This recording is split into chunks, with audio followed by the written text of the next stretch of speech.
तर या भागामध्ये आपण IPDR कन्सेप्ट आणि IPDR अनालिसिस याबद्दल बघणार आहोत. त्यानंतर दुसरा त्याचा जो पार्ट आहे त्यामध्ये evidence collection from mobile phones. तर आता IPDR म्हणजे इंटरनेट प्रोटोकॉल डेटा रेकॉर्ड म्हणजे काय आणि IP ॲड्रेस म्हणजे काय, ह्या सगळ्या ज्या बाबी आहेत आणि या गोष्टी आहेत त्याच्यावरती आपण या प्रेझेंटेशनमध्ये बघणार आहोत. तर आता IP ॲड्रेस म्हणजे काय किंवा what is IP address. IP address हा एक आयडेंटिफायर किंवा एक ही ओळख आहे कम्प्युटर डिव्हाइसची, जो आपल्या TCP/IP नेटवर्कवर असतो. म्हणजे ज्यावेळेस आपण वेगवेगळे कम्प्युटर एकमेकांना जोडतो आणि त्याला आपण नेटवर्किंग असे म्हणतो, तर त्या नेटवर्किंगमध्ये त्या प्रत्येक कम्प्युटरची जी ओळख आहे ती ओळख एका पर्टिक्युलर नंबरनी करण्यात येते आणि त्या नंबरला किंवा त्या नंबर सिरीजला आपण IP ॲड्रेस म्हणतो. आता या IP ॲड्रेसचा जो फॉर्मॅट आहे तो फॉर्मॅट हा 32 बीट 32 बीट न्यूमरिकल ॲड्रेस असतो. न्यूमरिकल ॲड्रेस म्हणजे आकडे. जसं आता प्रत्येक नंबर जो आहे त्या न्यूमरिकल ॲड्रेसमधला हा 0 पासून ते 255 पर्यंत असतो. आता उदाहरणार्थ 1.160.10.240 म्हणजे 1.160.10.240 हा जो आकडा आहे त्याला आपण IP ॲड्रेस असं म्हणतो.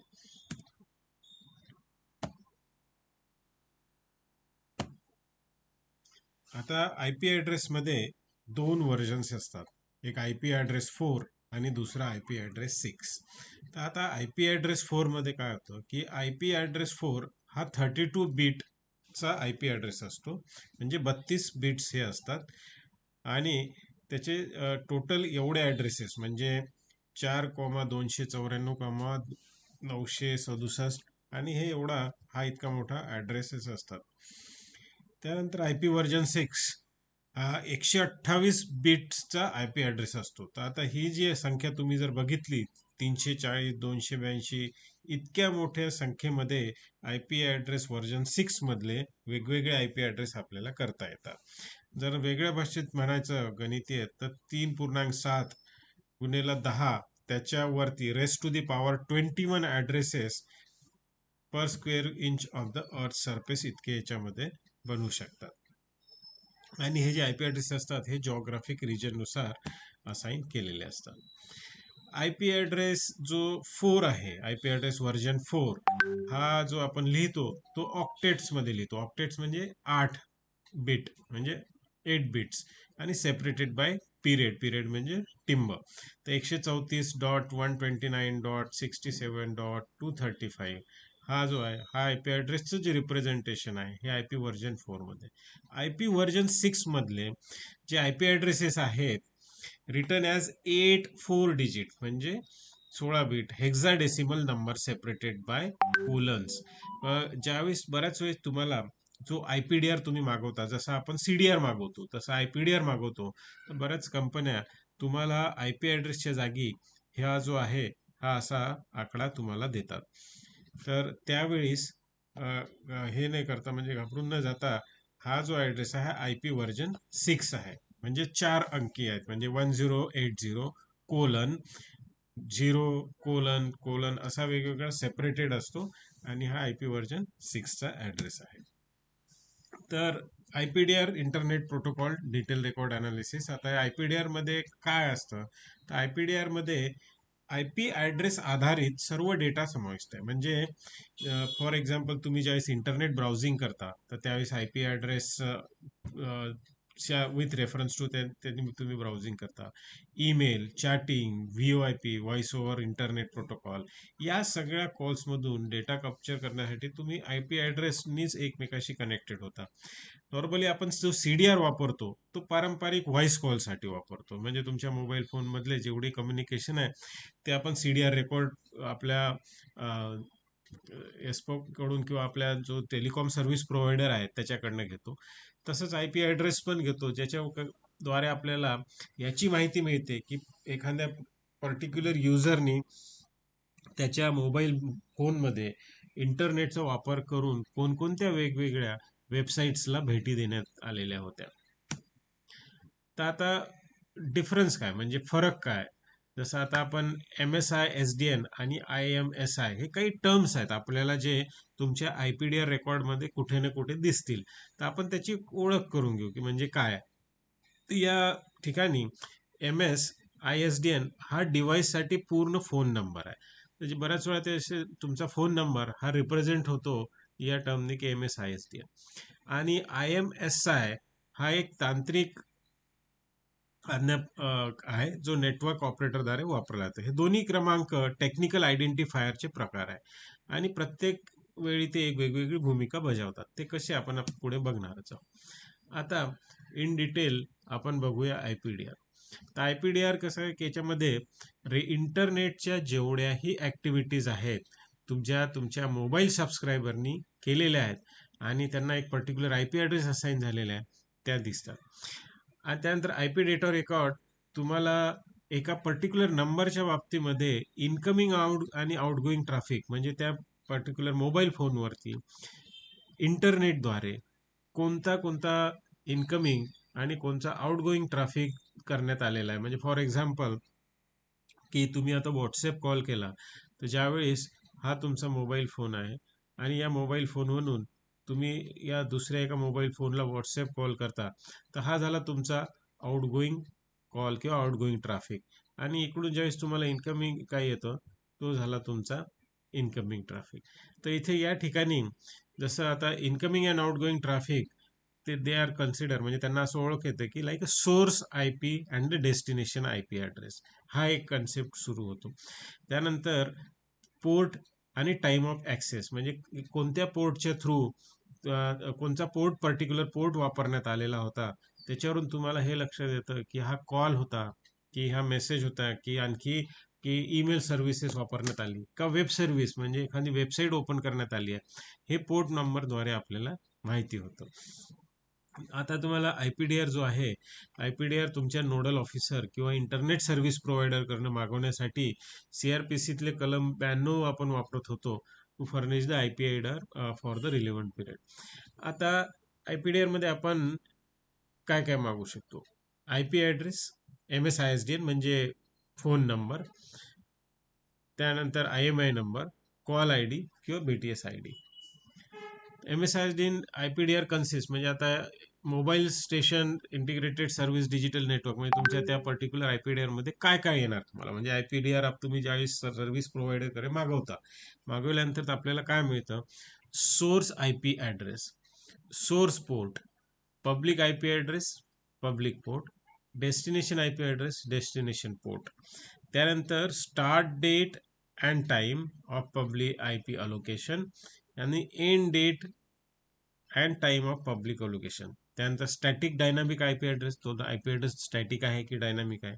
User ID of internet access authentication, device identification ज्याला आपण IMI नंबर म्हणतो, आणि नंतर IMSI. इतक्या सगळ्या गोष्टी तुम्हाला याच्यातून मिळतात. आता IMSI आणि CGID काय आहे? IMSI हा international mobile subscriber identity number आहे, जो युनिकली आयडेंटिफाय करतो प्रत्येक युजरला सेल्युलर नेटवर्कवरती, आणि हा 64 बिट फील्डमध्ये स्टोअर करण्यात येतो आणि मोबाईल डिव्हायसेसच्या थ्रू नेटवर्कला हा पाठवण्यात येतो, म्हणजे जेणेकरून तो पर्टिक्युलर मोबाईल फोन त्या नेटवर्कमध्ये ओळखला जातो किंवा आयडेंटिफाय करण्यात येतो. त्यानंतर सेल ग्लोबल आयडेंटिटी म्हणजे CGI, so globally unique identifier for base trans receiver station in mobile phone network, म्हणजे मोबाईल फोन नेटवर्कचं बेस ट्रान्स रिसिव्हर स्टेशन आहे आणि त्याच्यामध्ये 4 पार्ट्स असतात. एक पहिला पार्ट जो असतो तो MCC म्हणजे मोबाईल कंट्री कोड, जसा आपण मोबाईल कंट्री कोड म्हणून +91 वापरतो. मोबाईल नेटवर्क कोड म्हणजे एका पर्टिक्युलर नंबरपासून सुरू होणारे mobile number, location area code आणि सेल आयडेंटिफिकेशन नंबर. तर हा सेल ग्लोबल आयडेंटिटी आपण त्याच्याद्वारे ओळखू. Moving on to the next. तर आपण कंपोनंट्स ऑफ IMSI बघू.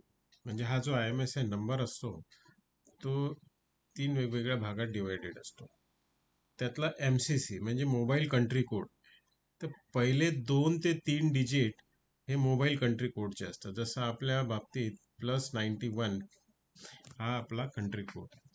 त्यानंतर नंतरचे जे 2 ते 3 डिजिट आहेत ते मोबाईल नेटवर्क कोड आणि ज्याला आपण म्हणतो MNC.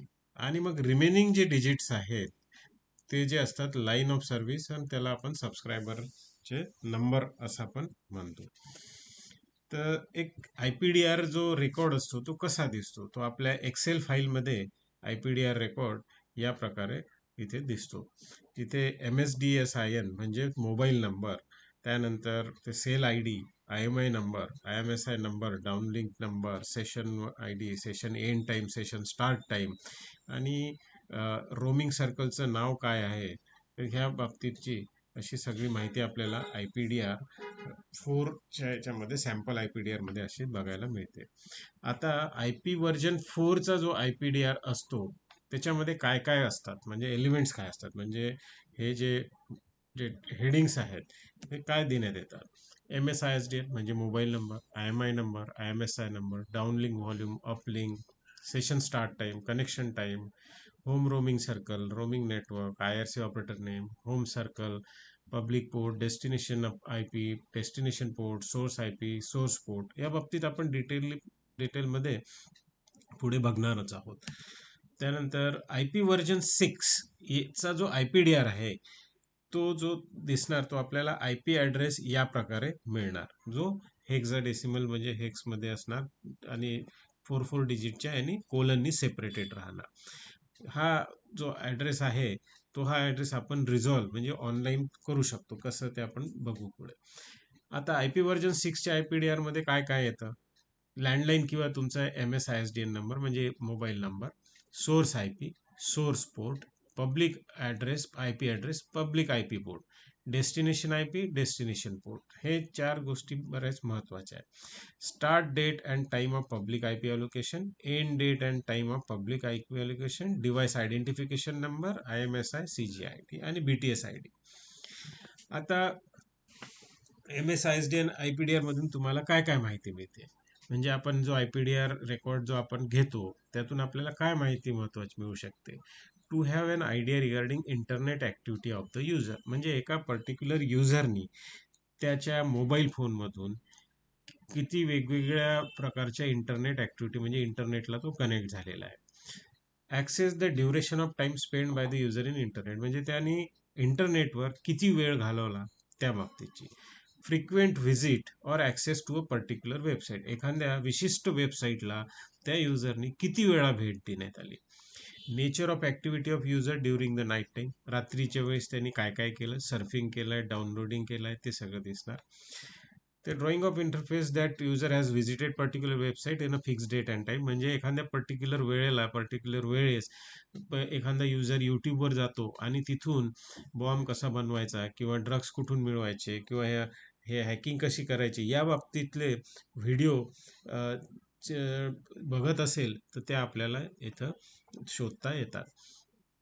त्यानंतर तुम्हाला एक कन्क्लुझिव्ह प्रूफ मिळतं की ज्याच्याद्वारे एखाद्या गुन्ह्यामागचा आरोपीचा उद्देश किंवा हेतू आपल्याला कळता येतो आणि पूर्ण overall idea about the uses and consumption of the data. आता ज्यावेळेस तुम्ही IPDR घेता तर त्याचा बराचसा मेटा डेटा असतो, म्हणजे जे हेडिंग्स आपल्या एक्सेल फाईलमध्ये जे टायटल्स असतात वरती ते असे लिहिते. यांचा अर्थ काय. आता प्रायव्हेट IP म्हणजे काय, IP address of the mobile device. ज्यावेळेस असं लिहिलं असतं प्रायव्हेट IP आणि तिथे तो प्रायव्हेट IP म्हणजे IP address of the mobile device. Private port म्हणजे काय, port of the mobile device, म्हणजे तुमचा जो मोबाईल डिव्हाइस आहे ज्याचा तुम्ही IPDR घेतलेला त्याचा. Public IP presented by the mobile device. Public port presented by the mobile device. Destination IP. आता हा डेस्टिनेशन IP महत्त्वाचा आहे, म्हणजे IP of the record destination. For example, हा माझा मोबाईल फोन आहे आणि इथून मी ह्या दुसऱ्या एका पर्टिक्युलर वेबसाईटला किंवा मोबाईल फोनला भेटत आहे, तर हा जो माझा लाईक IP ॲड्रेस म्हणजे प्रायव्हेट IP जो दिसणार तो माझ्या मोबाईल फोनला असाईन झालेला IP ॲड्रेस. प्रायव्हेट पोर्ट जो असेल तो माझ्या मोबाईल फोनला असाइन झालेला प्रायव्हेट पोर्ट आहे. आणि इथे डेस्टिनेशन IP म्हणजे IP address of the record destination, आणि डेस्टिनेशन पोर्ट म्हणजे port of the record destination. तर यावरून तुम्हाला लक्षात येते की हा मोबाईल फोन या पर्टिक्युलर वेबसाईटला किंवा या दुसऱ्या याला कनेक्ट झालेला होता. आणि स्टार्ट डेट अँड टाईप म्हणजे हे ॲक्टिव्हिटी कधी सुरू झाली आणि कधी संपली. ती संपलेली activity end date and end time या ठिकाणी तुम्हाला बघायला मिळेल. IMI नंबर, जो आपण फोनला IMI नंबर असतो तो, cell ID of the cell tower, uplink volume म्हणजे किती डेटा अपलोड करण्यात आलेला आहे, डाउनलोडिंग व्हॉल्यूम म्हणजे किती डेटा डाउनलोड करण्यात आलेला आहे, टोटल म्हणजे टोटल अपलिंक अँड डाउनलिंक, आणि I_रॅट टाईप म्हणजे की हा 2G डेटा वापरण्यात आला की 3G डेटा वापरण्यात आला त्याबद्दलची माहिती. आता आणखी थोडं डिटेलमध्ये आपण काही टर्मिनॉलॉजीचे अर्थ जाणून घेऊया. सोर्स IP म्हणजे की IP address of the device sending the IP packet, म्हणजे तुमच्या डिव्हाइसमधून जे पॅकेट जातात ते, त्याला आपण सोर्स IP म्हणतो. Destination IP is the IP address of the device to which the packet is being send, म्हणजे ज्यांना डेस्टिनेशन म्हणजे दुसऱ्या याला, म्हणजे ए पासून मी काही पॅकेट जर पाठवत असेल बीला, तर एचा जो IP ॲड्रेस आहे तो सोर्स IP असणार, आणि बीचा जो IP ॲड्रेस असणार तो डेस्टिनेशन IP असणार. म्हणजे तुम्हाला हे कळेल की ए कोण आहे आणि एनी कोणाला पॅकेट्स किंवा डेटा पाठवण्यात आला. In two-way communication, packet flowing from host A to host B and back again will have, जसं आता होस्ट A नी, आता या उदाहरणात बघा तुम्ही इथे होस्ट A नी होस्ट B ला डेटा पाठवला, तर आता सोर्स IP ॲड्रेस काय असणार, या होस्ट A चा IP ॲड्रेस हा सोर्स IP ॲड्रेस असणार, आणि डेस्टिनेशन IP ॲड्रेस काय असणार, तो होस्ट B चा IP ॲड्रेस हा डेस्टिनेशन IP असणार. आता या दुसऱ्या उदाहरणात बघा, होस्ट बी ने होस्ट ए ला डेटा पाठवला, तर या केसमध्ये सोर्स IP ॲड्रेस काय असणार, तो होस्ट बी चा IP ॲड्रेस हा सोर्स असणार, आणि होस्ट ए चा IP ॲड्रेस हा डेस्टिनेशन असणार. पब्लिक IP ॲड्रेस म्हणजे काय, पब्लिक IP ॲड्रेस तुमच्या ISPचा म्हणजे इंटरनेट सर्व्हिस प्रोव्हायडरचा किंवा तुमच्या टेलिकॉम सर्व्हिस प्रोव्हायडरचा IP ॲड्रेस. आता पोर्ट नंबर म्हणजे काय, आता तुम्ही IP ॲड्रेस तर आपण बघितला, तर IP ॲड्रेसच्या सोबत आपल्याला पोर्ट नंबर पण मिळतो, आणि हा पोर्ट नंबर एक महत्त्वाचा एलिमेंट आहे ज्याच्यावरून आपण ओळखू शकतो की कोणत्या सर्व्हिसेस त्या IP ॲड्रेस सोबत वापरण्यात आल्या होत्या. Port number is just like apartment number in real world. एक उदाहरण घ्या की ही एक बिल्डिंग आहे आणि या बिल्डिंगमध्ये भरपूर सगळे अपार्टमेंट आहे. या बिल्डिंगला एक नाव आहे, तर बिल्डिंगचं नाव म्हणजे IP ॲड्रेस झाला, आणि या बिल्डिंगमध्ये असणारे फ्लॅट नंबर म्हणजे 101, 102 हे पोर्ट ॲड्रेस. त्यानंतर प्रत्येक पोर्टला एक वेगवेगळं काम दिलेलं आहे. समजा 101 मध्ये आवक जावक टपाल कार्यालय आहे, पोर्ट नंबर 102 ला मालखाना आहे, पोर्ट नंबर 103 ला ट्रेझरी आहे, पोर्ट नंबर 104 ला स्ट्रॉंग रूम आहे. तर असं वेगवेगळ्या लाईक ड्युटीज किंवा वेगवेगळ्या गोष्टी ह्या पोर्ट नंबरला असाइन असतात. जसं you assign a particular service to a particular port so that it can route it correctly. आता पोर्ट नंबर 80 म्हणजे तुम्ही ज्यावेळेस HTTP सर्व्हिस वापरता त्यावेळेस पोर्ट नंबर 80चा वापर होतो. ज्यावेळेस तुम्हाला FTP फाईल ट्रान्सफर प्रोटोकॉल वापरायचा असतो त्यावेळेस पोर्ट नंबर 21चा वापर होतो. म्हणजे याच्यावरून समजतं आपल्याला की एक IP ॲड्रेस आणि त्याच्यासोबत जर पोर्ट नंबर 80 असणार तर त्याचा अर्थ त्या युजरनी कोणती तरी वेबसाईटशी कम्युनिकेट केलेला आहे. आता क्रिप्टोकरन्सीच्या बाबतीत महत्त्वाचं म्हणजे ज्यावेळेस तुम्हाला IPDR मध्ये पोर्ट नंबर 8333 बाय डिफॉल्ट जर दिसत असेल तर समजून जायचं की त्या युजरनी क्रिप्टो वॉलेटचा किंवा क्रिप्टो ट्रान्झॅक्शनचा वापर करण्यात आलेला आहे. म्हणजे हा पोर्ट क्रिप्टो ट्रान्झॅक्शन वापरण्यासाठी आपल्याला उपयोगात येऊ शकतो. बिटकॉइन युजर्स जे असतात ते पोर्ट नंबर 8333 हा बाय डिफॉल्ट यूज करतात टू कनेक्ट अ पियर म्हणजे नेक्स्ट होपला and accept the JSON RPC communication, म्हणजे जेसॉनचं रिमोट प्रोसिजर कॉल कम्युनिकेशन आहे त्यासाठी हा डेडिकेटेड जो पोर्ट आहे हा वापरण्यात येतो. म्हणजे ज्यावेळेस तुम्हाला IPDR मध्ये हा पोर्ट नंबर दिसला तर त्याच्यावरून तुम्ही समजून जा की तो युजर किंवा तो पर्टिक्युलर व्यक्ती ज्याचा तुम्ही IPDR काढलेला आहे मोबाईलचा, तो क्रिप्टोकरन्सी ट्रान्झॅक्शन करतोय. आता TCP, UDP पोर्ट्स वगैरे काय आहेत, आपण याच्यात जास्त टेक्निकली म्हणजे जाणार नाही. TCP, UDP पोर्ट हे काही प्रोटोकॉल्स आहेत जे ट्रान्सपोर्ट लेअरवरती असतात आणि ज्याच्या थ्रू तुम्ही डेटा आपल्या एकमेकांकडे पाठवण्यात येतो. तर आता काही वेल नोन पोर्ट्स आहेत म्हणजे जे आपण लक्षात घ्यायला हवेत.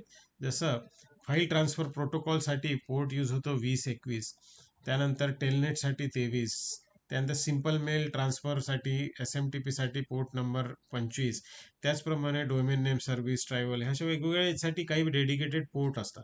ज्यावेळेस हे पोर्ट तुम्हाला दिसतील तर त्यावेळेस तुम्ही समजू शकता की त्या IP ॲड्रेस सोबत कोणती ॲक्टिव्हिटी करण्यात आली होती. आणि बऱ्याच वेळा आपल्याला IPDR मध्ये सोर्स पोर्ट म्हणून देण्यात येतो. तर सोर्स पोर्ट म्हणजे काय? Source port is the next available number assign by TCP/IP to the users machine. म्हणजे हा जो व्यक्ती आहे ए, त्या एच्या जो पोर्ट नंबर असेल तो सोर्स पोर्ट नंबर, जसा सोर्स IP ॲड्रेस असतो तसा सोर्स पोर्ट नंबर असतो. डेस्टिनेशन पोर्ट म्हणजे सर्व्हर अप्लिकेशन, म्हणजे ज्याला कनेक्ट होत आहे, म्हणजे ए पासून बी पासून जो कनेक्शन होत आहे, तर बीचा पोर्ट म्हणजे डेस्टिनेशन पोर्ट आहे. आता ह्या केसमध्ये बघा, इथे हा एक जो कम्प्युटर आहे याचा IP ॲड्रेस 192.168.50 आहे. तर या कम्प्युटरच्या थ्रू या दुसऱ्या एका कम्प्युटर ज्याचा IP ॲड्रेस आहे 192.168.0.150 आहे, याला एक रिक्वेस्ट पाठवण्यात आली. या केसमध्ये सोर्स IP ॲड्रेस हा असणार, म्हणजे सोर्स IP ॲड्रेस हा पाठवणाऱ्याचा, याला आपण म्हणू ए आणि याला आपण म्हणू बी. डेस्टिनेशन IP ॲड्रेस काय असणार? हा बीचा IP ॲड्रेस हा डेस्टिनेशन IP ॲड्रेस असणार. सोर्स पोर्ट कोणता असणार? सोर्स पोर्ट म्हणजे हा एचा जो पोर्ट नंबर आहे तो सोर्स पोर्ट, आणि डेस्टिनेशन पोर्ट 20 म्हणजे याचा पोर्ट 21 असणार. तर या पोर्टवरून आपल्याला लक्षात येतं की 21 पोर्ट आपण कुठे वापरतो? 21 पोर्ट हा वापरतो आपण फाईल ट्रान्सफर करण्यासाठी वापरतो. तर इथे एक फाईल ए पासून बी कडे ट्रान्सफर करण्यात आली, त्यासाठी हा प्रोटोकॉल वापरण्यात आलेला आहे. आता या केसमध्ये या बी कडनं ए ला रिप्लाय देण्यात आलेला आहे. तर या केसमध्ये सोर्स IP काय होणार? सोर्स IP होणार ज्यांनी डेटा पाठवला त्याचा IP ॲड्रेस हा सोर्स IP, ज्याला डेटा मिळाला तो झाला डेस्टिनेशन IP. सोर्स पोर्ट म्हणजे ज्याचा सोर्स IP ॲड्रेस आहे पाठवणाऱ्याचा, तो सोर्स पोर्ट हा याचा, आणि डेस्टिनेशन पोर्ट हा झाला एचा. तर अशा प्रकारे सोर्स IP ॲड्रेस आणि डेस्टिनेशन IP ॲड्रेस आपण बघितले. काही पोर्ट्स असतात ज्यांचा आपल्याला नेहमी उपयोग होतो ज्यावेळेस आपण IPDR घेतो, त्यावरून लक्षात येतं. तर पोर्ट नंबर 5223, 5228, 4244, 5222 हे जे पोर्ट नंबर आहे हे व्हॉट्सॲपचे चॅट्स, व्हॉट्सॲपचे जे कम्युनिकेशन आहे यामध्ये वापरण्यात येतात. जर युजरनी स्काईपचं कनेक्शन म्हणजे व्हिडिओ कॉल स्काईपच्या या ॲप्लिकेशनच्या थ्रू केले असेल तर हे पोर्ट नंबर त्यासाठी वापरण्यात येतात. वेब कनेक्शन म्हणजे कोणती वेबसाईट जर ॲक्सेस करण्यात आली असेल तर त्यासाठी 80 आणि 8080 हे पोर्ट नंबर्स यूज होतात. सिक्युअर सॉकेट लेअरसाठी 443, 8083 असे बरेचसे पोर्ट नंबर्स असतात जे तुम्ही इंटरनेटवर सिम्पली, म्हणजे आता एवढं पाठ करण्याची किंवा लक्षात ठेवण्याची आवश्यकता नाही आहे. तुम्ही सिम्पली इंटरनेटवर जाऊ शकता. आता मी इंटरनेटवरती जाऊन इथे लिहा की पोर्ट नंबर 443, आणि इथे तुम्हाला माहिती दिसेल की port number 443 is the default port for HTTPS for the secure version of HTTP and is use to send and receive the data transmission. म्हणजे ही माहिती तुम्हाला इथे इंटरनेटवरती मिळू शकते. आता IPDRचे ॲनालिसिस करताना कोणत्या महत्त्वाच्या बाबी लक्षात ठेवाव्यात? एक म्हणजे डेस्टिनेशन IP ॲड्रेस, कारण की आपल्याला सोर्स IP ॲड्रेस माहिती आहे, तो तुमच्या युजर्सच आहे. Destination port, device identification number IMI, date and time of activity CGI ID. Destination IP address is the महत्त्वाचा जो एलिमेंट आहे अनालिसिससाठी of IPDR. By analyzing the destination IP address details, of the website visited access by the user, म्हणजे त्याच्यावरून तुम्ही बघू शकता. आणि हे आय पी ॲड्रेस रिझॉल्व्ह करण्यासाठी, आणि म्हणजे ते जे डेस्टिनेशन जो आय पी आहे तो कोणत्या कंपनीचा आहे किंवा कुठला आहे हे बघण्यासाठी ह्या काही वेबसाईट आहे. शो माय आय पी किंवा इन्फो बाय आय पी, त्यानंतर M X tool box, bulk S tools, या सगळ्या वेबसाईटवरती तुम्ही ज्यावेळेस जाणार आणि एक पर्टिक्युलर आय पी ॲड्रेस टाकला तर त्या आय पी ॲड्रेस कुठला आहे या बाबतीची माहिती तुम्हाला मिळू शकते. आणि मग त्यानंतर ती जी माहिती मिळाली तिथून ती जी माहिती किंवा तो जो आय पी असतो तो तुमच्या आय एस पीचा आय पी ॲड्रेस असतो. आय एस पीला तो आय पी ॲड्रेस आणि date and time of activity आणि हे सगळे दिल्यानंतर तुम्हाला तो पर्टिक्युलर आय पी ॲड्रेस त्या पर्टिक्युलर वेळेला कोणत्या मोबाईल डिव्हाइसला किंवा कोणत्या नेटवर्क कनेक्शनला असाइन झालेला होता त्याबद्दलची माहिती मिळू शकते. आता ज्यावेळेस आपण आय ओ इन्व्हेस्टिगेशन करतात, तर आयपीडीआर अनालिसिस करताना he has to find whether the user has access any website at a specific date or time, so that it will be helpful. So also आणखी एक नोटीस करण्यात येते की during I P D R analysis तर M S D S I N म्हणजे mobile number, C G I D हा फार महत्त्वाचा किंवा हेल्पफुल ठरतो. कारण की त्याच्यामध्ये तुम्हाला ते presence of users at particular date and time कुठे होतं या बाबतीबद्दलची पूर्ण माहिती काढता येतं.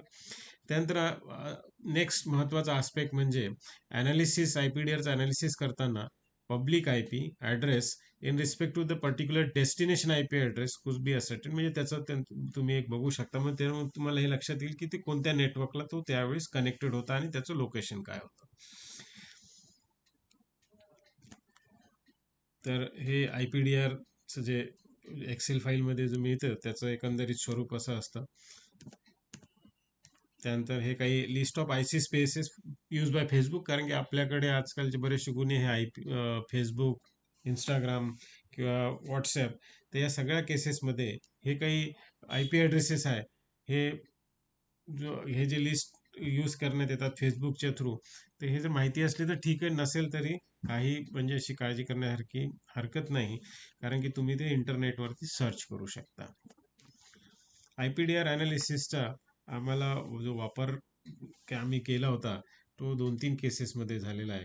क्रेडिट कार्ड, डेबिट कार्ड गँगची केस, ठाणे ड्रग पेडलरच्या केसेस, मर्डर केसेसमध्ये, आणि अशा रीतीने आम्ही त्याचा वापर बऱ्याचशा केसेसमध्ये करून घेण्यात आला, ज्याच्या थ्रू आम्हाला आय पी डी आरवरून युजरची ॲक्टिव्हिटी किंवा तो कोणाला कम्युनिकेट करतो, जास्तीत जास्त कोणत्या वेबसाईट्सला त्यांनी भेटी देण्यात आलेल्या होत्या, त्या बाबतीत आम्हाला माहिती मिळाली. या ड्रग पेडलर केसेसमध्ये जो ड्रग पेडलर होता तो व्हर्च्युअल नंबर वापरायचा, हा अमेरिकन नंबर, आणि तिथून सगळ्यांना कॉल करायचा. ज्यावेळेस व्हॉट्सॲपकडून याच्या बाबतीतचा आय पी डी आर मागण्यात आला तर आम्हाला लक्षात आलं की हा एक पर्टिक्युलर आय पी ॲड्रेस त्याला असाइन झालेला आहे. आणि नंतर मग त्याचा I P D R analysis केल्यानंतर मग तिथे लक्षात आलं की हा जो आय पी ॲड्रेस आहे आणि तिथून त्याचं नाव आणि त्या G P T L broadband connection, म्हणजे ज्याचा इंटरनेट तो वापरायचा डॉंगल, त्याच्याकडनं आय पी डी आर मागवल्यानंतर त्या पर्टिक्युलर डेट टाईम स्टॅम्पला त्याचा कोणत्या याला कम्युनिकेट करण्यात आलं होतं ते शोधण्यात आलं, आणि मग फायनली त्याचा आय पी डी आरमधून त्याचा ओरिजिनल मोबाईल नंबर पण मिळाला. व्हर्च्युअल फोन सर्व्हिसेस, आजकाल भरपूर व्हर्च्युअल फोन सर्व्हिसेस आहेत ज्याच्या थ्रू तुम्ही व्हर्च्युअल नंबर घेऊन American number, Canadian number, Brazilian number असे वेगवेगळे नंबर गुन्हेगार घेतात आणि त्यांचा वापर करतात. पण त्या इझिली ट्रॅक करता येतात. आय पी डी आर त्या पर्टिक्युलर नंबरचा I P D R WhatsApp किंवा फेसबुक जिथून कुठून कॉल करण्यात आलेला आहे, इंटरनेट कॉल, त्यांच्याकडून मागवून त्याचा ॲनालिसिस करून ओरिजिनल जो कॉल करणार आहे त्याच्यापर्यंत पोहोचता येतं.